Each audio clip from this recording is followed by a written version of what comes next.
अस्सलाम वालेकुम दोस्तों, कैसे हैं आप सब? उम्मीद करता हूँ सब ठीक ठाक होंगे। दोस्तों, आपको पता ही होगा कि पाकिस्तान जो है वो एटसे के अप्रूव्ड सेलर लिस्ट में शामिल हो चुका है। तो अब हर पाकिस्तानी जो है पाकिस्तान में बैठकर एटसे पर अपना अकाउंट बनाकर पूरी दुनिया के तकरीबन 200 से ज़्यादा मुल्कों में अपनी प्रोडक्ट्स को सेल कर सकते हैं।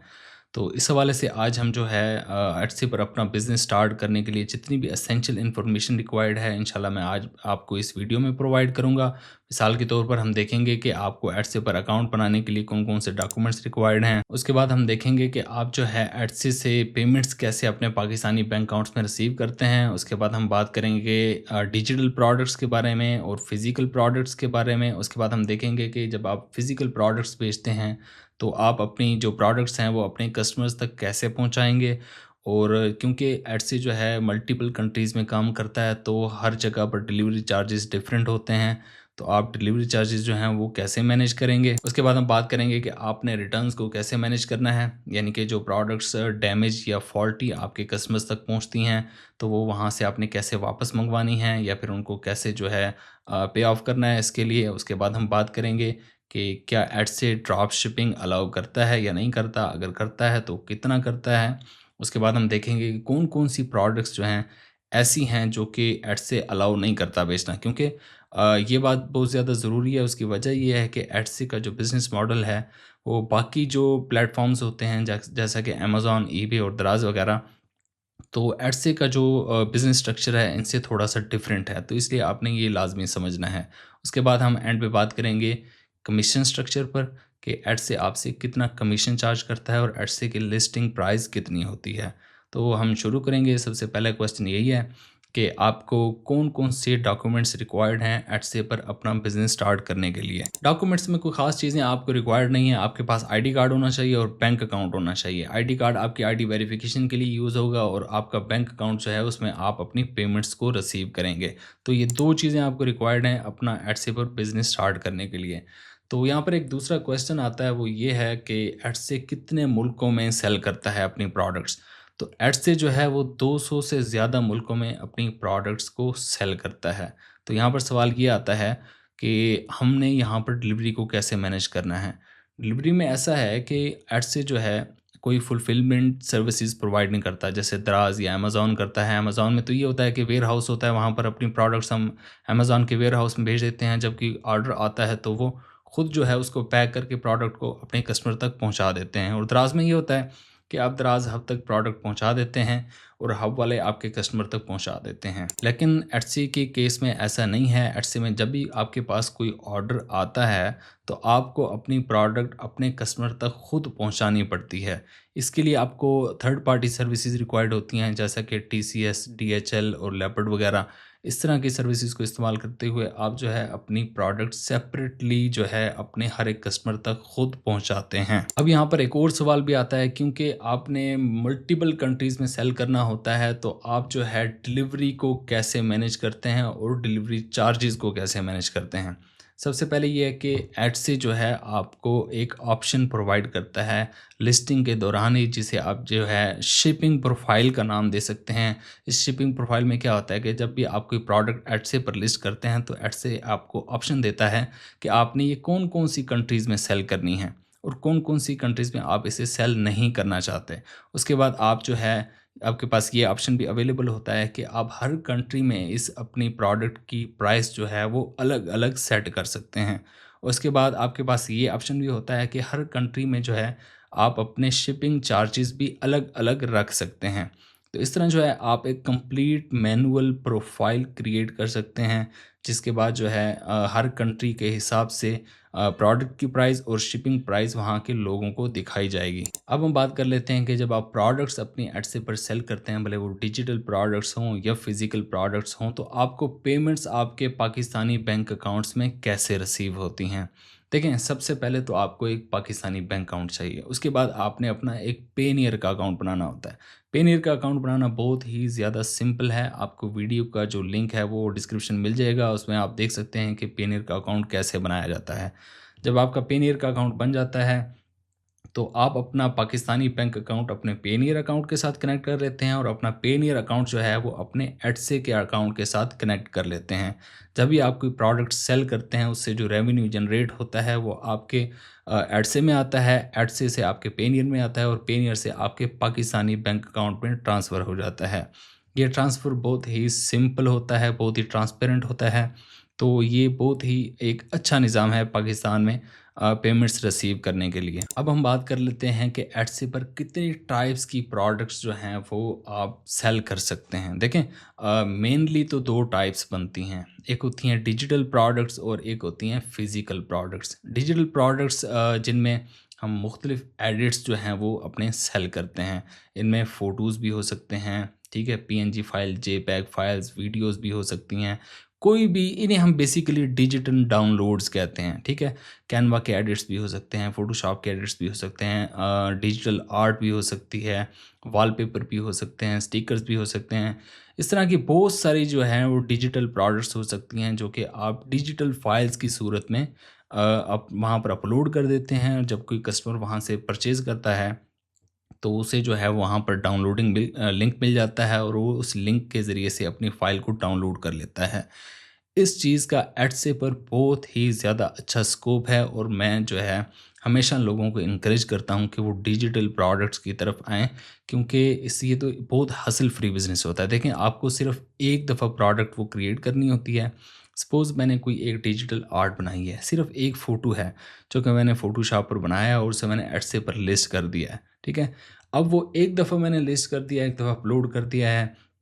अब मुझे ना उसे मेंटेन करने की झंझट है, ना मेरे पास उसकी कोई इन्वेंटरी की झंझट है, ना मैंने उसको डिलीवर करना है, डिलीवरी चार्जेस का कोई प्रॉब्लम है, ना शिपिंग का कोई प्रॉब्लम है, ना लेट होने का, ना जल्दी का। यानी कि आपको हर किस्म की परेशानियों से छुटकारा मिल जाता है, आपकी एक दफ़ा फ़ाइल बनकर वो अपलोड हो जाती है। तो जिसने परचेज़ करनी होती है वो परचेज़ करता है, डायरेक्टली उसके पास डाउनलोड हो जाती है। आप सो रहे हों, जाग रहे हों, आपने एक दफ़ा बस बनाकर उसे अपलोड कर देना है, उसके बाद वो सेल होती रहती है।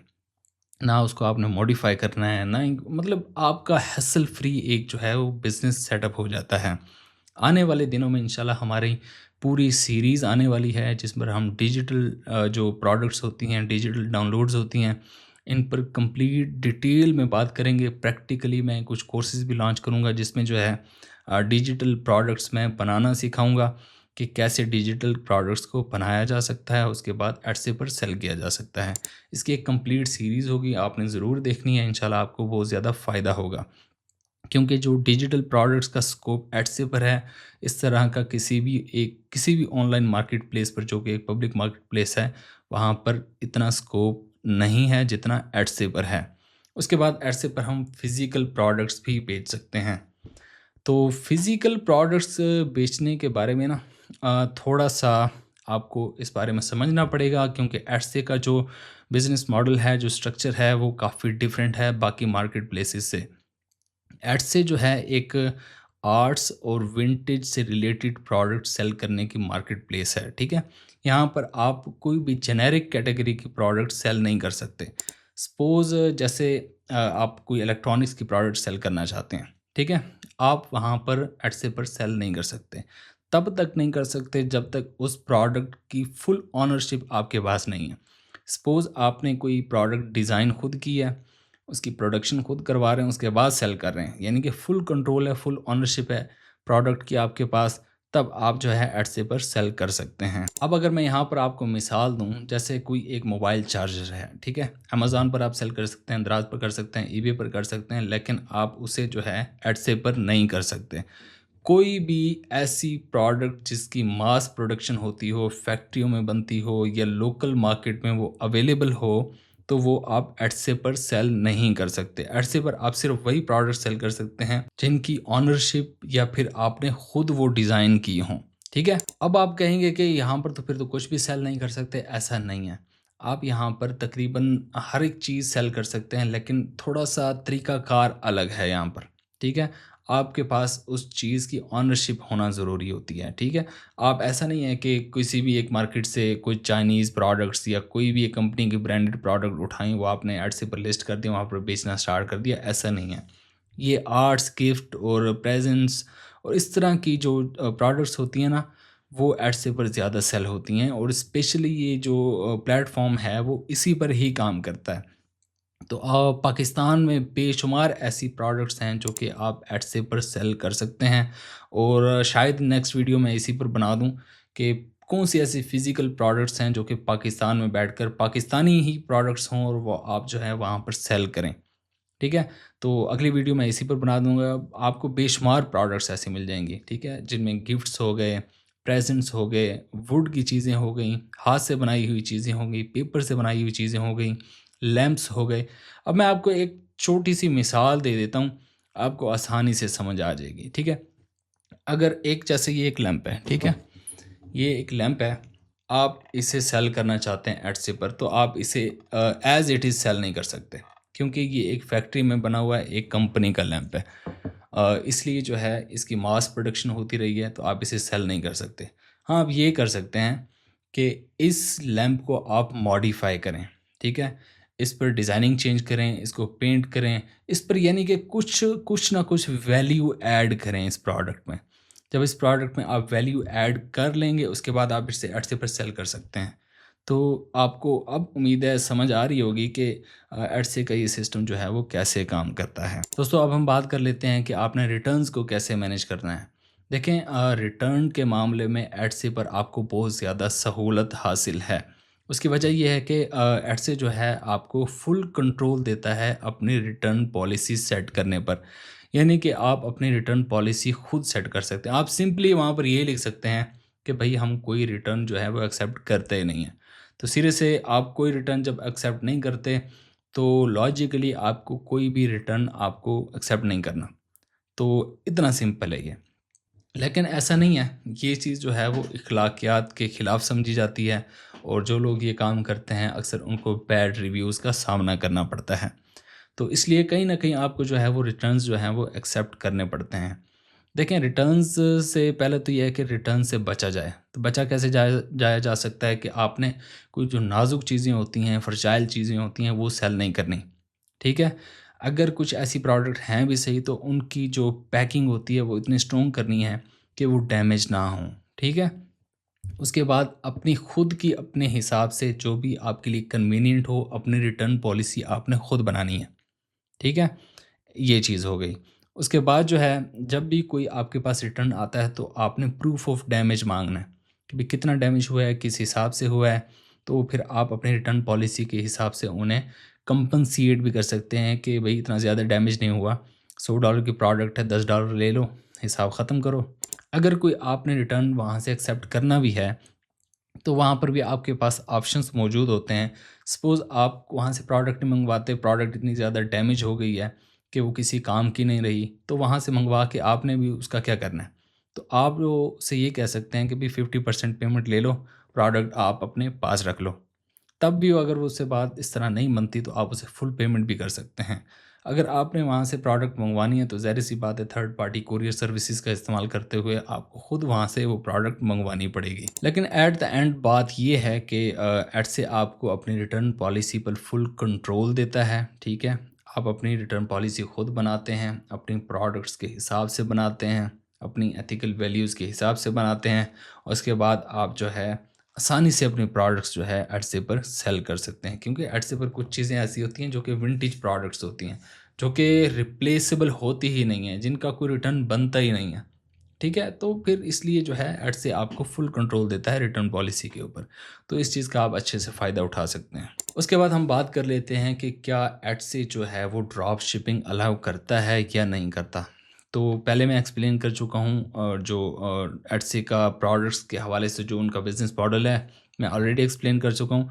तो एटसे अलाउ करता है, लेकिन जो आम तौर पर कॉन्सेप्ट है ड्रॉप शिपिंग का, कि एक मार्केट से आपने प्रोडक्ट परचेज़ की और दूसरी मार्केट में किसी को सेल कर दी। तो ये वाला जो ड्रॉप शिपिंग का मॉडल है, ये अलाउ नहीं है एटसे पर। तो एटसे पर फिर क्या और किस तरह का ड्रॉप शिपिंग वाला मॉडल अलाउ है? सपोज़ आपने कोई एक टी-शर्ट का डिज़ाइन जो है बनाया है, और आपने जो है प्रिंट ऑन डिमांड की लिस्टिंग लगा दी है एडसे के ऊपर। जब आपने प्रिंट ऑन डिमांड की लिस्टिंग लगा दी है, जब भी आपके पास कोई ऑर्डर आता है, तो आप किसी थर्ड पार्टी सर्विस प्रोवाइडर से वो डिज़ाइन भेज के शर्ट तैयार करवा के या कोई भी चीज़ है जो प्रिंट ऑन डिमांड के सिलसिले में आपके पास ऑर्डर आया हुआ है, वो प्रोडक्ट तैयार करवा के आप अपने कस्टमर को भेज देते हैं। अब क्योंकि यहाँ पर डिज़ाइन आपका खुद का होता है, तो इसलिए जो है ये एक किस्म की ड्रॉप शिपिंग ही बन जाती है, लेकिन इसको एडसे है जो है वो अलाउ करता है। तो इस तरह की जो ड्रॉप शिपिंग है जिसमें आप कुछ ना कुछ अपनी खुद की वैल्यू ऐड कर रहे होते हैं, तो ये वाली ड्रॉप शिपिंग जो है वो अलाउ होती है। और जेनेरिक प्रोडक्ट्स जो होती हैं, जो आप किसी एक मार्केट से परचेज़ करके दूसरी मार्केट में बेच सकते हैं, ये वाली ड्रॉप शिपिंग जो है वो एडसे पर अलाउ नहीं है। उसके बाद दोस्तों हम बात कर लेते हैं एडसे कितना कमीशन चार्ज करता है, इनका कमीशन स्ट्रक्चर क्या है, और उसके बाद इनकी जो लिस्टिंग प्राइस है वो कितनी है। सबसे पहले तो आती है लिस्टिंग प्राइस। जब भी आप कोई भी प्रोडक्ट अपने एटसे के स्टोर पर लिस्ट करते हो, भले वो फिजिकल हो या फिर वो डिजिटल प्रोडक्ट हो, तो उसकी एक फ़िक्स प्राइस है जो कि तकरीबन पाकिस्तानी 80-90 रुपए शायद बनते हैं। तो हर एक प्रोडक्ट लिस्ट करने पर आपको 80-90 रुपए फ़िक्स प्राइस देनी पड़ती है। उसके बाद जो है ट्रांज़ैक्शन चार्जेज़ होते हैं, और 6% एटसी की खुद की परमानेंट फ़ीस होती है। उसके बाद आपकी एटसी से आपके पेनीयर अकाउंट में ट्रांजैक्शन फ़ीस वो 3% वो होती है। यानी कि ओवरऑल हर एक चीज़ आप मिलाएँ तो 10 से 13% जो है एटसे कमीशन चार्ज करता है, जिसमें आपकी ट्रांजैक्शन फ़ीसेस वगैरह सारी शामिल होती हैं। मिसाल के तौर पर आपने $100 की कोई एक प्रोडक्ट जो है वो सेल की है। इस $100 में जो है बेसिक लिस्टिंग प्राइस और डिलीवरी चार्जेस और सारी कॉस्ट मिला के $100 की आपने सेल की है। उस $100 में $13 जो हैं वो आपके कट जाएँगे, और $87 जो हैं वो आपके पेनीयर अकाउंट में आपको मिल जाएँगे। तो दोस्तों ये है इनका कमीशन और फ़ीस का स्ट्रक्चर। अभी तक के लिए मेरे ख़्याल में इतनी इन्फॉर्मेशन है, और इस हवाले से अगर आपका कोई क्वेश्चन हो, कोई और इन्फॉर्मेशन आपको रिक्वायर्ड हो, या किसी किस्म की कोई प्रॉब्लम आप फेस कर रहे हो इस बिज़नेस के हवाले से, तो आप मुझे कमेंट्स कर सकते हैं और मुझे ईमेल भी कर सकते हैं। इंशाल्लाह ताला मैं आपको वहाँ पर जवाब दूँगा, और अगर मैं कुछ ऐसी प्रॉब्लम हुई जिस पर मैं ज़रूरी समझूँगा कि वीडियो बनाना ज़रूरी है, तो वो मैं आपको आपके लिए वीडियो भी बना दूँगा। तो उम्मीद है दोस्तों आपको वीडियो पसंद आई होगी, और इस वीडियो के हवाले से कोई भी क्वेश्चन हो तो आप ज़रूर पूछिएगा। अल्लाह हाफ़िज़।